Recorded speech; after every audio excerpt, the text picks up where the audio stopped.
আসসালামু আলাইকুম, কেমন আছো বন্ধুরা? আজকে আমি আপনাদের এই ভিডিওতে দেখাব কোটা আন্দোলনকে ঘিরে দেশে যে পরিস্থিতি তৈরি হয়েছে, যা দেশের ইতিহাসে নিজ চোখে আর কখনো দেখা যায়, এবং এই কোটা আন্দোলনে ছাত্রছাত্রীরা বাঘবাগিনীর মতো একের পর এক প্রতিবাদ করে যাচ্ছে।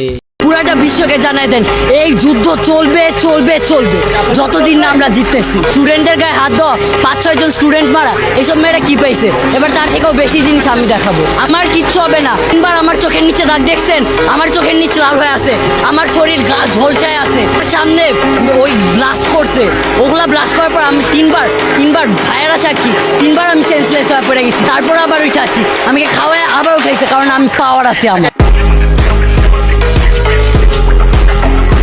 তো বন্ধুরা, আপনাদের কাছে একটা অনুরোধ, ভিডিওতে লাইক না দিলে একটা লাইক দিবেন, চ্যানেলটি সাবস্ক্রাইব করে বেল বাটনটি অল করে দেবেন। তো আর যারা কথা না বলে সময় নষ্ট করছি না, চলুন মূল ভিডিও শুরু করি। এই সময় কম, শুরু করো। মরতে আসছি, আমরা মরেই যাব, নয়তো আমরা মেরে যাব। আমরা যদি একটা মেধা পড়ে আমরা 10টা কোটা গিলে খাবো মানে গিলে খাবো। বোনটার সাহস দেখে আমি পুরো অবাক। এভাবে প্রতিবাদ করে যাবেন, একদিন তোমরা জিতবা, এবং দোয়া করি এরকম বোন যেন প্রত্যেকটা ঘরে ঘরে থাকে। আমাকে বলে আসছি, আজকে যদি মরে যাই আমার রাস্তা থেকে কেউ না তুলে। আমি স্টুডেন্ট কালকে যেভাবে মার খেয়েছি, আমাদের ভাইদের যেভাবে মেরেছে, আমি নিজেও ইনজুরিতে আছি। আমি তারপর আজকে আন্দোলনে আসছি। আমরা কিন্তু মানে দমে যায় না, এটা জাস্ট বোঝানোর জন্য যে ইনজুরি থেকে এই জন্য উঠে আসছি, যে তো কোনো আন্দোলন কিন্তু বৃথা যায় নাই। এখন পর্যন্ত বাবাকে বলে আসছি, আজকে যদি মরে যাই আমার রাস্তা থেকে কেউ না তুলে। আমার ছাত্রদল যখন বিজয় উল্লাস নিয়ে বের হবে, আমাকেও তখন যদি বিজয় ঘোষণা করে আমার লাস্ট দিন তারা দাফন করে।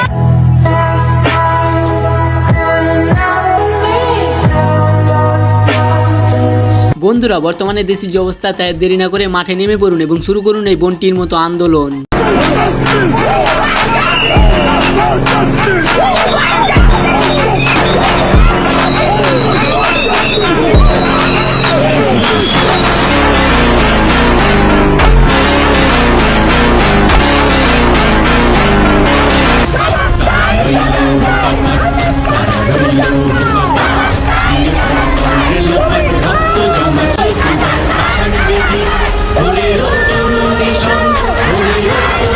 দুঃখের সাথে বলতে হয়, কোটা আন্দোলনে বোনটি মারা গিয়েছে এবং বাংলা নাটকের সাফা কবির এই আন্দোলনের প্রতিবাদ করেছে। চলুন দেখে আসি। স্টুডেন্টরা কেন মরবে? এটা কেমন কথা? আমরা এটা মেনে নিতে পারি না। আজকে আমরা মেনে নিতে পারছি না দেখে আজকে আমরা এখানে দাঁড়িয়েছি। এবং একটা কথা বলতে চাই যে আপনারা যারাই আমাকে শুনছেন না কেন এই মুহূর্তে, স্টুডেন্টদেরকে বুঝিয়ে বলুন, মেরে না। সো আমরা এই অপরাধ কখনোই মানতে পারবো না দেখে আজকে আমরা সবাই এখানে একত্রিত হয়েছি এবং আমরা চাই এটা খুব দ্রুত সমাধান হোক। সাফা কবির একদম সত্যি কথা বলেছে। তারা অত্যাচার করবে এবং ছাত্রছাত্রীরা হাত গুটিয়ে বসে থাকবে, তা কিন্তু চলবে না। থেকে আমাকে কেউ সরাইতে পারবে না। আব্বু কল দিছিল, আব্বু কল দেওয়ার পর বলতেছে যে তোর আর ফোন দেওয়া হবে না। আম্মুকে কল দেওয়া হয়েছিল, আম্মু বলতেছে তোর তুই তাড়াতাড়ি বাসায় না, তোর বাসায় ঢুকতে দেবে। আমি বলছি যে আচ্ছা, আমি বাসায় ঢুকবো না, আমি বাইরেই থাকবো, রাত্রে আজকে বাইরেই থাকবো, 2-3 দিন তুমি চেষ্টা করো না। যতদিন না বিজয় হইতেছে, আমার আজকে ভাইয়েরা কোটার জন্য সুইসাইড করতেছে, আমার ভাইয়েরা চাকরি পাইতেছে না, সুইসাইড করতেছে। কেন করতেছে? আজকে ভাইয়েরা করতেছি, ভবিষ্যতে কি আমরা সুইসাইড করবো না? ভবিষ্যতে আমাদের আমার এই যে বোনেদের ঢাকা ইউনিভার্সিটি, এই না হলে আমাদের বাংলাদেশের ছাত্রদের পাওয়া। ঠিক আছে ভাই, এভাবে বাঘের মতো প্রতিবাদ চালিয়ে যাও এবং একদিন তোমরাই সফলতা পাবা। কুষ্টিমারি রাজনৈতিক দল, আমার দরকার আমাদের সন্তানদের বাঁচানো। আমি বিএনপি বুঝি না, আমি এনডিএম বুঝি না, আমি গণ অধিকার পরিষদ বুঝি না, এবি পার্টি বুঝি না, মুসলিম লীগ বুঝি না, জামাত বুঝি না, কোন দল বুঝি না। আমি বুঝি আমাদের সন্তানরা রাস্তায় দাঁড়িয়েছে, আমি বুঝি আমাদের সন্তানদের রক্ত ঝরছে, আমি বুঝি আমাদের সন্তানদের লাশ মাটিতে পড়ছে। এইটা আমরা হইতে দিব না। এই কোটা আন্দোলনকে ঘিরে ওমর ভাই একটা টিকটক ভিডিও বানিয়েছে। তো চলুন তার টিকটক ভিডিওটা দেখে আসা। আমরা মরেই যাব, নয়তো আমরা মেরে যাব। আমরা যদি একটা মেধা পড়ে আমরা 10টা কোটা গিলে খাবো মানে গিলে খাবো। সরকারকে এভাবে কথা বলতে বুকে সাহস লাগে, যেটা এই আবুটার রয়েছে।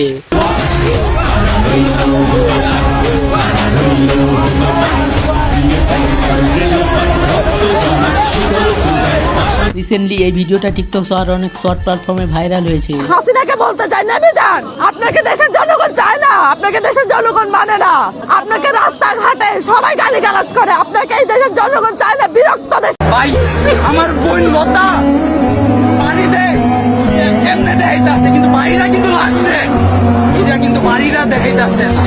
আপনাদের কাছে আমাদের একটু আবেদন, আপনার সন্তানও একদিন পড়বো, পড়বে না ভাই? আপনার নাতিপুতিরাও একদিন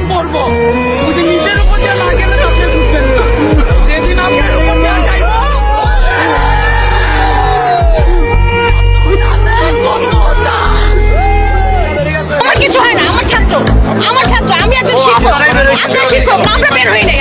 আপনারা হামলা করেন নাই, আপনারা ওদেরকে মারেন নাই, আপনারা যে মারছিলেন আপনি বুঝছি আপনি খুব চেতনা, আপনি গুলি করেন নাই, আমার কিছু হয় না, আমার ছাত্র, আমি একজন শিক্ষক, আপনারা শিক্ষক না, আমরা বের হই নাই। আমি এইখানে পড়ে আসছি, আমি শুনে আসছি, আপনি এসে থাপ্পড় মারতেছেন, আমি এই বিল্ডিংয়ে একেবারে কড়া জবাব দিয়েছে। কোঠা আন্দোলনে অনেক সাংবাদিক নেমেছে, সেই সাংবাদিকদের উপরে এক শিক্ষার্থী হঠাৎ রেগে গেলেন। কোনো নিউজ তো ছড়ান না, একমাত্র জমিরা টিভি ছাড়া আপনারা এখানে যত সব বাধা বিলিয়ে ছাড়েন, বাধা বিলিয়ে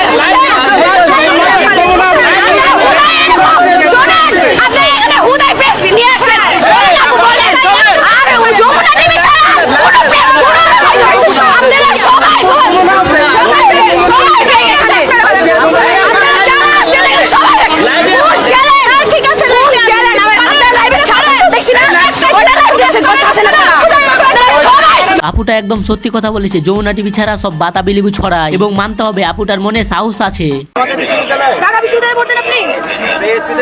ঢাকা বিশ্ববিদ্যালয়ে পড়তেন ভাই, আমার দিকে তাকান ভাই, আমার দিকে তাকান। আপনি 3400 করে 3400 হবে। কত টাকা বিতেছ আপনার? 34 হবে শিওর।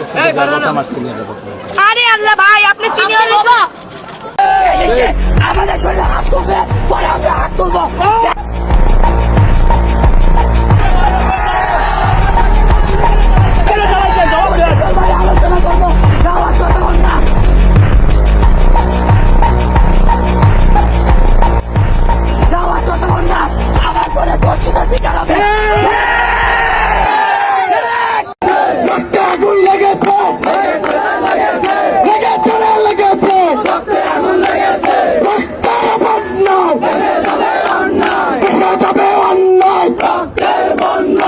এতক্ষণ পর্যন্ত ধৈর্য ধরে ভিডিওটি দেখার জন্য অনেক অনেক ধন্যবাদ। ভিডিওটি ভালো লাগলে লাইক কমেন্ট শেয়ার করবেন, চ্যানেলে নতুন হলে চ্যানেলটি সাবস্ক্রাইব করে দেবেন। আর যারা সাবস্ক্রাইব করেছেন তাদের অনেক অনেক ধন্যবাদ। দেখা হচ্ছে পরবর্তী কোনো ধামাকাদার ভিডিওতে। ততক্ষণ পর্যন্ত ভালো থাকুন, সুস্থ থাকুন, টেক কেয়ার, আল্লাহ হাফেজ।